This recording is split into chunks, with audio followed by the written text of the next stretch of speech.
My name is Shali. If this is your first time on the channel, thanks for being here. Please subscribe and like and comment below once you're done watching the video so you can tell us what you think. And I have two very special guests today. I have two entrepreneurs, two Namibian entrepreneurs. One is Shiwa, Shiwomeho Kalla, who is Shiwa the baker, and is the proprietor for Shiwa the baker, or the sole owner, whatever. I don't know. She's going to introduce herself. And then the second is Fillemon Nangolo, and he owns Tololi. So maybe let's go in order of what I can see. Shiwa's first at the top here. So Shiwa, can you tell us a little bit about yourself and tell us a little bit about Shiwa the baker, how it came about, and what the vision for Shiwa the baker is or was? Okay, so hi guys. My name is Shiwomeho, and I am the owner of Shiwa the Baker. Shiwa the Baker is a bakery that specializes in an array of confectionery treats. We also provide baking training, and we sell baking products via our bakery boutique in Ongwediva. Okay. Yes. How did it come about? Why did you start Shiwa the Baker? And how did it come about? What was the vision for it? What else do you do with Shiwa the Baker? Well, I ventured into baking accidentally. So what happened is I was looking for somebody to bake a cake for a friend of mine, and I couldn't find anyone to bake a cake because everybody said it was too short notice. So, but the person who eventually agreed to bake the cake charged me an arm and a leg. Okay. And that's when I saw is potential in this market for to grow a scalable business, and that's how Shiwa the Baker came about. The name Shiwa the Baker and its brand identity and everything about it was conceptualized by you, Shali. So those are questions that I guess you can answer yourself. I think you're better placed to answer those questions than I am. But yes, that's how I started Shiwa the Baker. We first started just baking cakes, and then we ventured into baking training, and we saw that our trainees always struggle to get baking supplies. So we then thought, okay, why not then add a retail leg to our business? And then that's how the bakery boutique was born. Okay, cool. And you also do master classes? That's the baking thing. They're called Introduction to Baking Master Classes, where we teach people the basics of baking. These classes are open to baking enthusiasts, would-be entrepreneurs, anybody who's got an interest in baking, basically. We teach you how to bake cakes that can pass, the throat. There, you don't have to. Okay. You don't have to use water to dilute the cake that you are baking.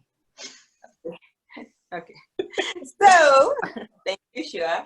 So the next person on my second guest today is Fillemon Tololi. Can you please tell us about Tololi? Like, how did you come about with the idea of Tololi? What's behind the name? Well, I guess it's obvious for those who are from the what Tololi is, but I mean, on the interwebs. So maybe you might need to explain the name and tell us a little bit more about yourself as well and what you want to do with this going forward. Okay. So, okay, my name is Fillemon Nangolo, as established earlier in the conversation. I own Tololi Online Store, some people call it, or some people call it Tololi Shop, actually. What happened with the whole Tololi Shop thing is that I wanted Tololi.com, someone already purchased it, and we wanted Tololi.shop, then our engineers were saying, no, it wouldn't be best for search engine optimization. So I wouldn't pop up first on Google.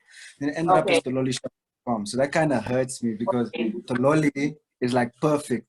Tololi fits in your pocket. When you say TololiShop.com, it's a bit of a mouthful. But I learned to, attach myself to it, and I still like it. So moving forward, Tololi is an online store. What we do is, our model right now is based on a drop shipping model. So what happens is you guys would order from, or my customers would order from me. I would then place the order outside wherever we can find the product, whether it's in China or South Africa. And then once we get it, we do a quality control check with one of the team members, and then we send it down here. Initially, it was about 7 to 14 days, sometimes 7 to 20 days. But ever since COVID happened, sometimes we have shipping delays of up to a month or a month and a half, which is crazy. So yeah, that's where we are. How I got into it is a little bit of a different story. What happened was, so I was studying sound engineering in Cape Town, in Cape Audio College. It's pretty cool. Okay. It gave me it gave me a better perspective of what's actually happening in Namibia. I don't know. Growing up in Namibia, it just kind of put me in a box, I would say. But I'm not saying any. If you haven't traveled, travel. It'll probably give you a nice Yeah, perspective. definitely always. Yeah. So when I was there and I was leaving, I realized, hey, I have a sound engineering diploma now, but you know, sound engineering jobs aren't really paying that much. I noticed after I had to go and work for One Africa as an internship, or like as an intern. Yeah. So I got back and I thought, I need ways to make some cash, and I jumped into real estate. Started working hard in real estate. I really proved to my employees that, like, you know, I'm worth something. One of the partners of the business that I used to work for decided to leave the company and base himself in China. And this same guy contacted me and we started having discussions. I mean, we were friends before he left. He was the general manager and a partner of the company. But when he left, we still continued talking. Yeah, I'll bring you a bottle of gin whenever I visit you. Da, da, da, da, da. Yeah. One day he comes to me with this thing. Yo, how about we start a business that will improve the lives of Namibians? First, I thought of agriculture and that type of business. But then I realized maybe we should just try to cut down the costs of Namibians and their accessories, because we love fashion. You have hair products, you have jewelry, all of this stuff that people are overcharging you for. So the way we can improve the lives of Namibians in this situation is we'll offer the same products, these accessories so that people can save on these things and then use their money for something. Yeah. That's actually really, really cool. Okay, so let me get into how I met both of you. So Shiwomeho and I met when we were 6. We were grade 1. We used to live opposite each other in Namibian, and we've just been friends ever since. So I did what? No, we're not talking about that. Hey, this is so we used to do this very embarrassing thing, but I don't try. So what we used to do is we used to go get mulberries. Is that what they're called? Those things that make a terrible mess. And then we'd get them, and then we'd use we'll pluck them from trees, and then we'll add sugar and water and like make this, and we'd call it silalo. I don't know where it came from. It's just, and it would like mess all our clothes, but it was delicious. I don't know why we felt like we needed to add mulberry, like sugar to mulberries, because they're already sweet enough as it is. But we were children, we were problematic, and we loved it. And like I think like the silalo has been solidified our friendship ever since. I don't know. What a sweet friendship. So we've been friends ever since. And then when she started baking, or when she decided to venture into baking on her own, we discussed like branding and stuff, because obviously I do some graphic design and stuff. And we discussed like branding and what is her brand and all of that. And we played around with names like Shiwa Bakery and whatever. And I'm like, no. So I'm like a big hip hop fan, right? So I was like, no, you're not Shiwa Bakery, Shiwa the Baker. Because I'm like, you're the rapper. That's what it is. You are the baker. Yeah, right? So people like, oh no, there's this baker, there's that bakery, but then there's Shiwa, who is the baker. And that's where we're at now. And then so we worked on the logo together and all of that, and I do her branding and stuff. Fillemon, how did I meet Fillemon? I know I ordered something from Tololi, but I don't know who. Oh yes. Hey Shiwa, we can't hear you. The ring light. Oh yes. No, but that wasn't the first thing. So we'll get into that. So so I've been ordering stuff from Fillemon. I don't know what I was looking for. And then I had someone who was interning for me at the time. Her name is Katrina, and she's like, oh no, these guys do this. And we ordered something, and it was just so nice. Like you get these little emails like thank you for shopping with us. I'm like, oh my gosh, you're welcome, you know? And it's just like the nice you get a little card. I should have bought it. I have a little card that says like thank you for and it's got my name on it. I'm like, so I've been buying stuff from Fillemon, and I even got my ring light.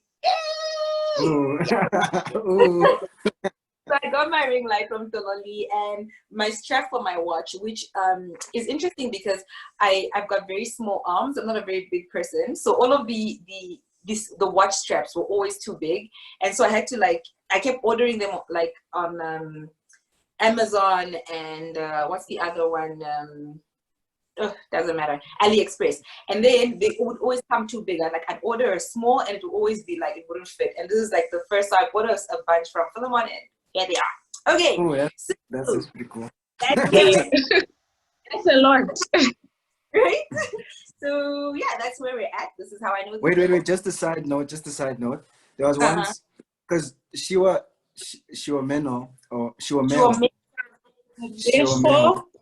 was, I think, I think Shiwomeho, if she wasn't in my school, if you weren't in my school, then your brothers were at my school, which is Delta. And Kalla was there, and all of them were there, right? So she looks very familiar. When I saw her in the, maybe 3-4 weeks ago, I was parked right next to it. I was parked right next to it. I climbed out of my car. I was like, Shiwa the baker. Oh, this is pretty cool. I know, like I sort of know. I think I know her, but I'm not 100% sure. So she comes to a car, and I'm like, Shiwa the baker, because I saw like some of her posts.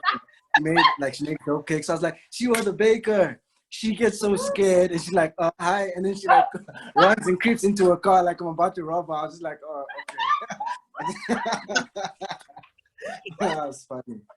Well, to be fair, people think like it's very scary. Like, and people think I'm just trying to be funny, but it's really scary when people approach me and then they call me Shiwa the baker. Like I legit get freaked out because I've been attacked by like homeless people. And you've been like, yeah. Okay. What do you mean by attack? Yeah, let's get into that. Let's get there. No funny things at me. And then like the other day they came into my car. Was outside the salon. I was doing my hair, and they like two of them, like a couple, came in looking for me. They're like, no, we're looking for Shiwa the baker.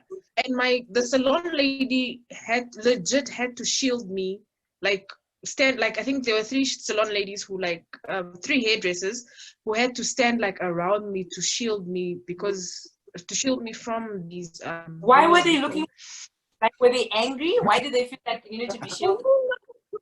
So one time they said they read about me in the newspapers, and so they were just like, yeah, but what do you do for the poor people?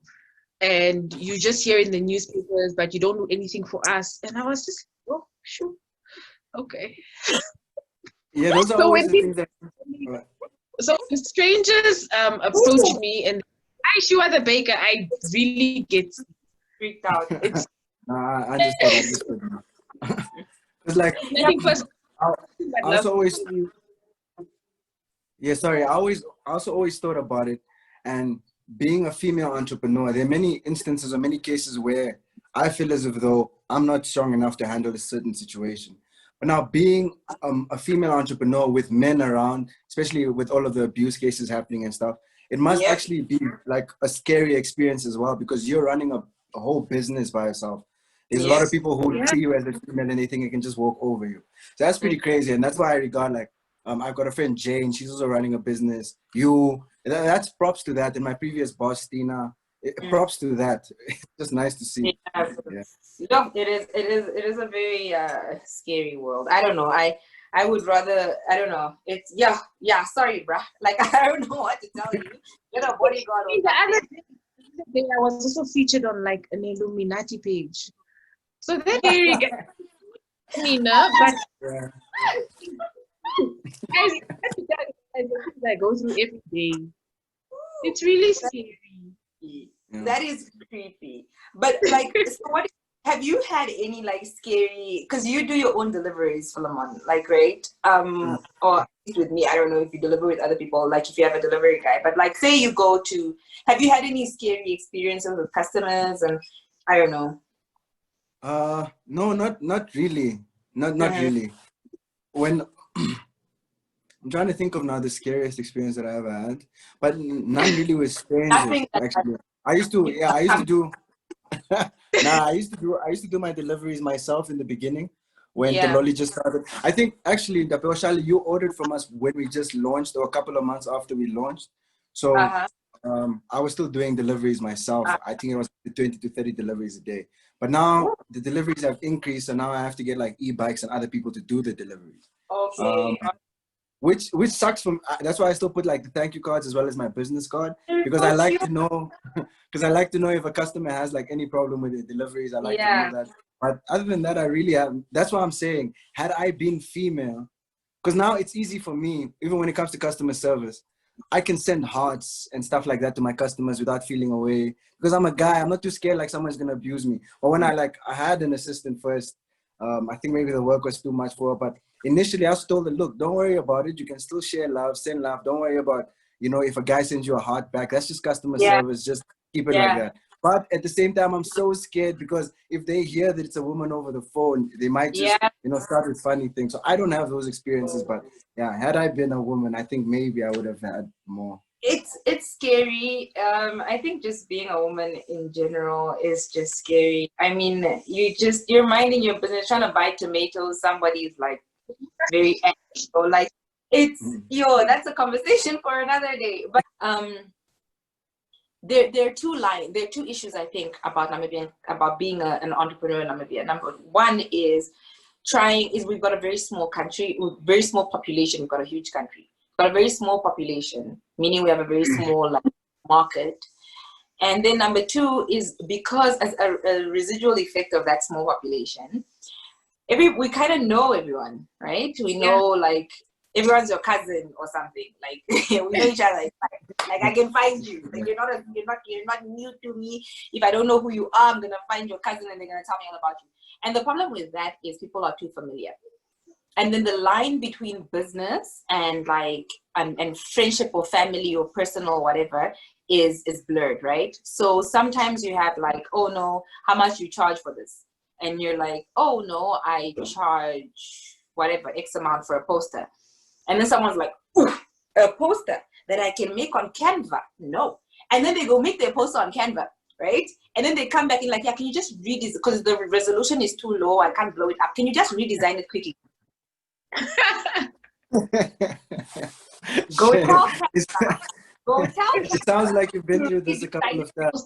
It's just respect. Like people, we don't respect others' hustles. And I don't even think it's people, if it's people that are too familiar with you. I don't think familiarity has much to do with it. But it's just we don't respect each other's hustles. Like, why should Shiwomeho be charging, you know, why should I pay $1,000 for a cake? But you don't understand. When you're paying for that cake, you're paying for the ingredients, you're paying for my time. You're paying for skill. Like there's a things you're paying for my employee. You're paying for my salary. So it's a lot of things that go into pricing a cake or whatever service it is that you are offering. So it's just a thing of we just don't respect each other's hustles. But what I've seen is, if I can be frank, you get people who, I think it could be a skin color also plays a very big role, because okay, I'm talking about cakes because that's what I'm into. Seeing clients who they'll order a cake from a white person and they'll pay whatever price the white person gives them. They'll even pay up front and they won't complain. But if I have you will complain about it. You will take your time to pay, if at all you end up paying for my cake, you will take your time. Like, so it's exactly. Shiwa mentioned it. Shiwa said something like there that I also wanted to add to is time. Or Shiwomeho, sorry. What we wanted to add was time. And time, it's not that it's going to take me 4 hours. It might take you 4 hours. It'll take me 2 hours, maybe 30 minutes to do it. But that's because I spent 3-4 years or maybe a whole year of taking shit, so I can learn how to do it within those 2 minutes or 30 minutes. Exactly. And also like you were giving an example of someone who wanted to buy something from Tololi and then they're like, no. So funniest thing, what we do with Tololi is, so I put them in these bags, right? Because I believe in presentation. If a product is presented well and the quality is good, and I want, this is an experience from the point that you order something until you get it. So I put them in these sort of boutique bags. I'm more pointing towards the eco-friendly bags now, so that's why they're a bit thinner. But anyways, Yeah. that being said, with these bags, I mean, I sell my products in these bags, but at the same time, I'm still Tololi, so I do supply these bags as well. This lady texts me, and then she first asked me, "Oh, I like your bags. How much do you charge?" I gave her a quotation. I said, "You have to order at least this many." She said, "Oh, that's too expensive. Where are you getting them?" I said, "Well, like, how?"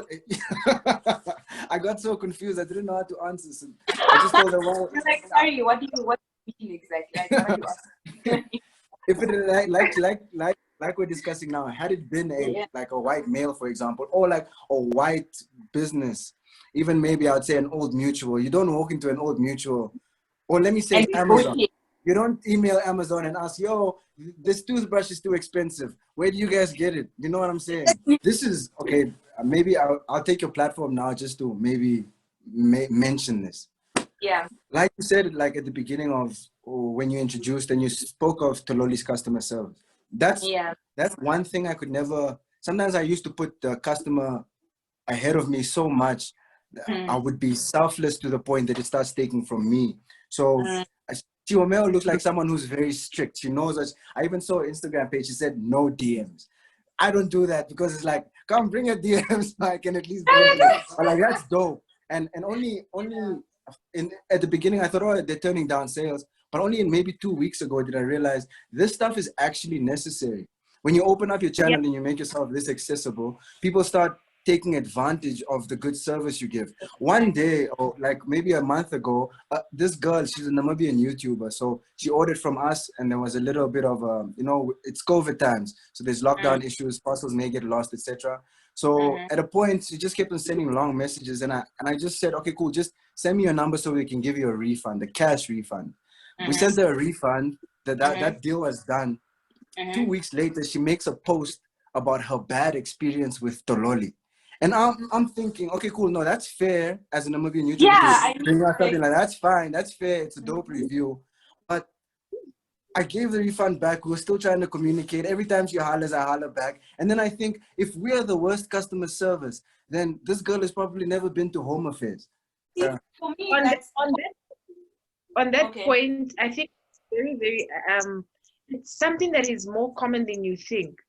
Somebody has a bad experience with your establishment and then they take it to a whole nother level. Like, I really understand that sometimes, look, we're all human and we err. But like, if I make a mistake and I own my mistake and I try to make somebody who, the minute you tell me, yo, Shiwa, your cake, something, your icing was too sweet or whatever, I'm very quick to be like, okay, look, I'm sorry. Let me give you a cash refund, but let me offer you a box of 6 cupcakes or a box of 12 cupcakes or something. Make up for the cake. Somebody who really owns, especially if I know that it's my fault, I really own it.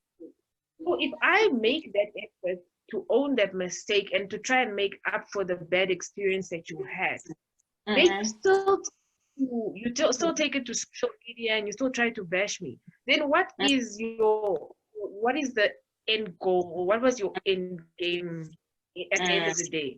Because I would think that if you're gonna sort of bash me, if you're gonna come for me, it's because you want me to do better.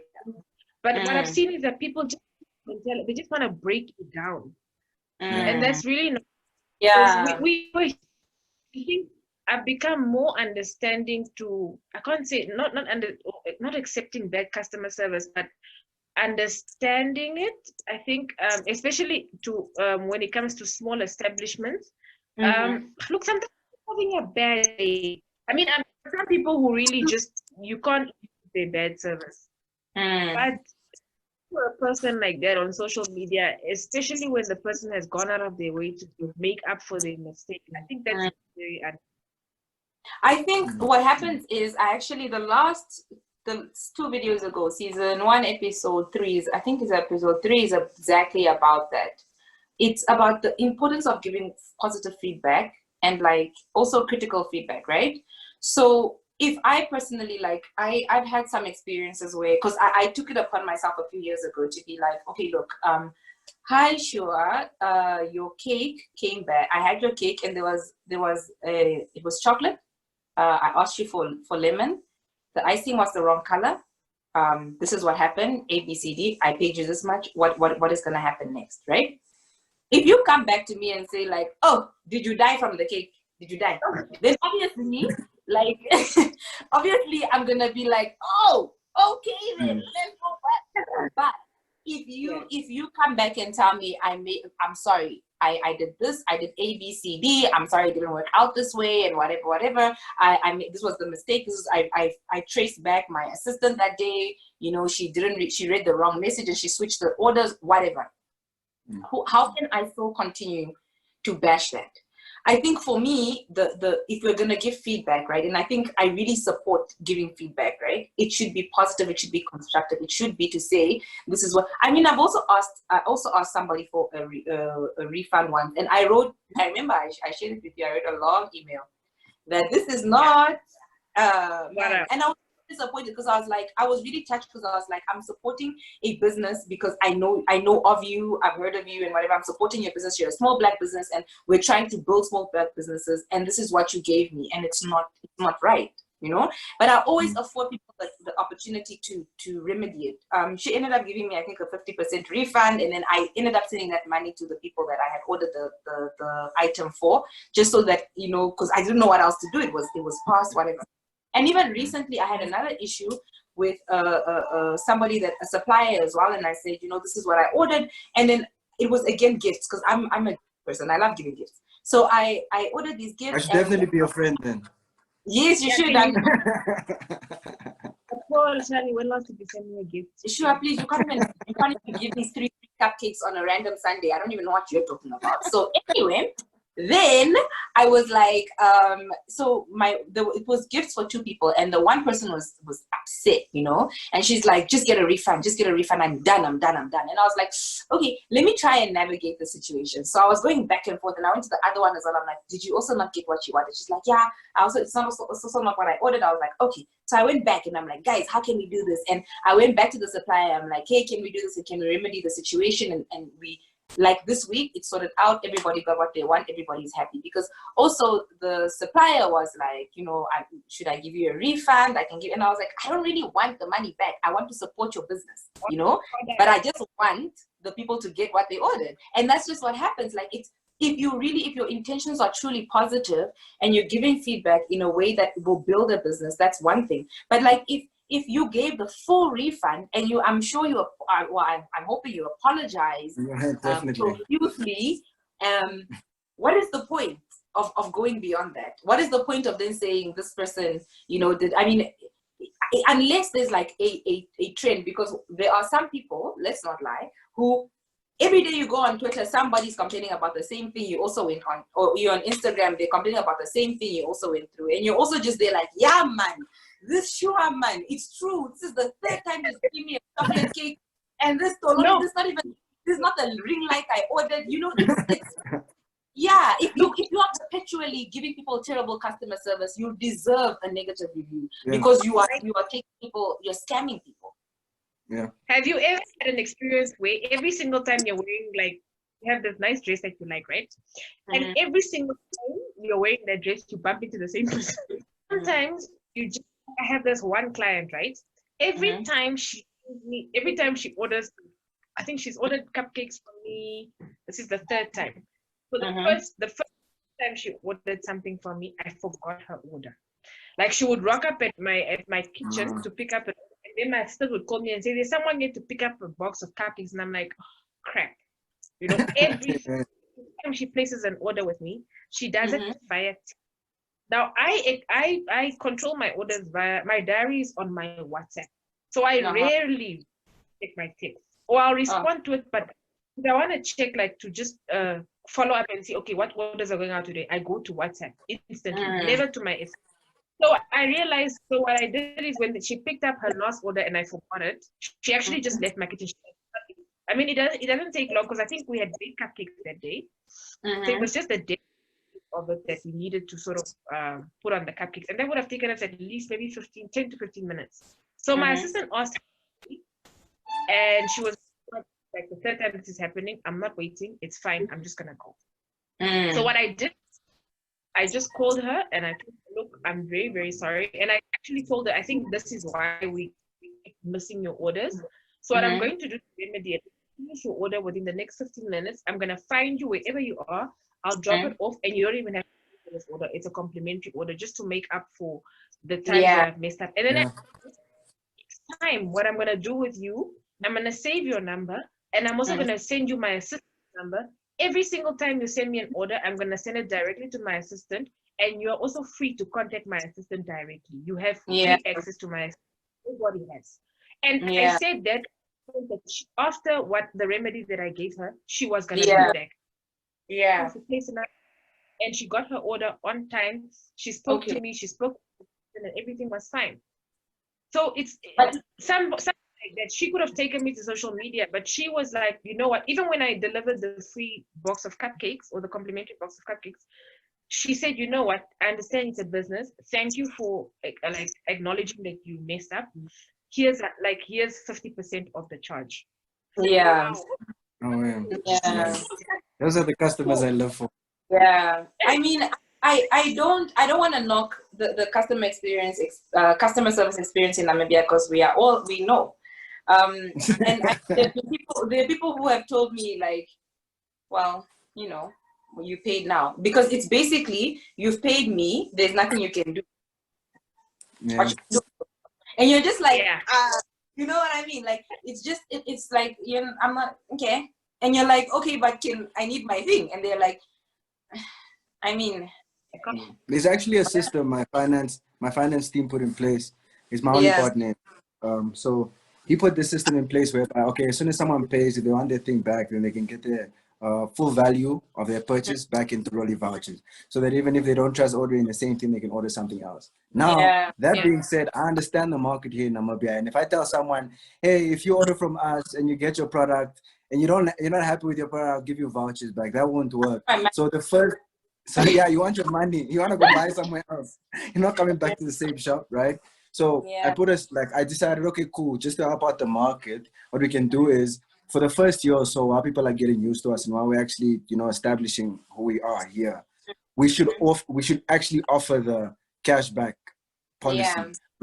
Just to help the customer out a bit. But I won't lie, that policy of, once you pay the company, I can give you back 50% of your payment or vouchers. That's a good way to go about it, because you do have customers that really just take advantage.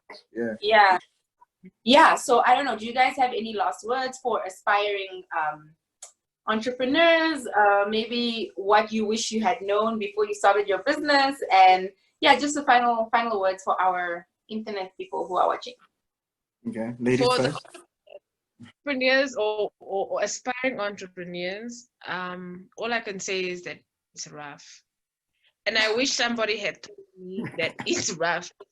I'm not even going to try and sugarcoat it, or it's rough. It's going to be a rough couple of years. It's going to be a rough start. And just the other day, I was talking to another entrepreneur, and I said, I'm so tired of these teething issues. I'm so tired of just starting just these processes, man. We're just at this startup phase, and there's so many systems and so many mistakes that we're making. I'm tired. And I've business, Shiwa the Baker turned 2 this year, and everybody looks at my business like this. Somebody actually made a comment that Shiwa, you're no longer a startup, and I said, what? I am upper. Bank account because I'm a startup. Can you please allow me? So the struggle is real. Like you need to have a thick skin. You need to have. I'm a Christian, so I believe in prayer and I believe in Christ. So I would say you need to be rooted in, I guess, some sort of belief system or some higher power that you pray to.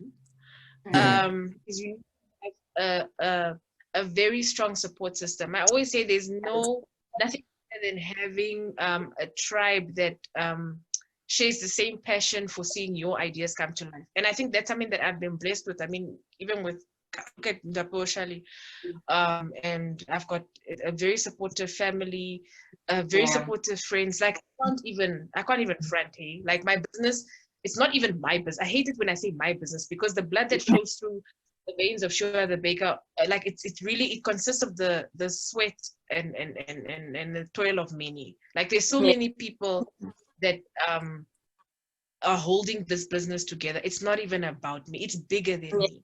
So get yourself a strong support system, have a strong belief system, have thick skin, and just know that it's rough, and you're gonna fail.